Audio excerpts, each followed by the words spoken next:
काम जो आज तक हो रहे हैं वो उसी 1931 की जनगणना के आधार पर हो रहे हैं।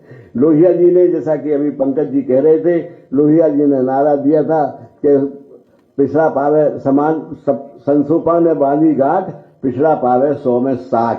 लोहिया जी के आधार पर तो पिछड़ों की संख्या 60% थी।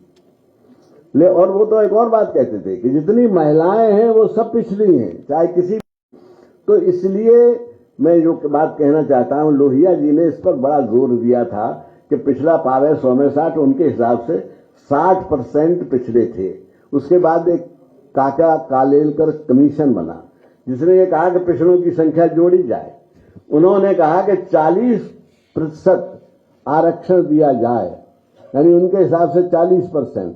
उस कालेलकर कमीशन को ठंडे बस्ते में डाल दिया गया बड़े कौशलपूर्ण ढंग से।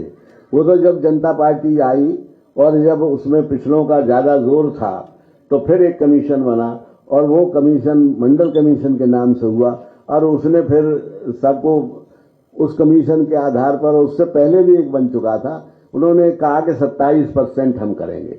वो 27% की रिपोर्ट भी पड़ी हुई ठंडे बस्ते में। वो तो एक ऐसा मौका आया जनता दल में कि जब थोड़ी सी अनबन हुई, और उस अनबन को दूर करने के लिए बिना बहस कराए, बिना किसी उसके मंडल कमीशन की रिपोर्ट से एकदम लागू कर दी गई। और उसका नतीजा क्या हुआ? अगर उस पर बहस हो जाती, पहले समझा दी जाती, तो जिस तरह का अगड़े और पिछड़ों में जो झगड़ा हुआ वो नहीं होता। उनको ये समझाया जाता कि इससे कोई ज्यादा फर्क नहीं पड़ने वाला है। आज इतने दिन से लागू हो गया है बैकवर्ड कभी ये पिछड़ा इसका रिजर्वेशन पिछड़ों का, लेकिन आज तक कई ऐसे जैसे शिक्षा ही है, प्रोफेसर बहुत कम मिलेंगे आपको।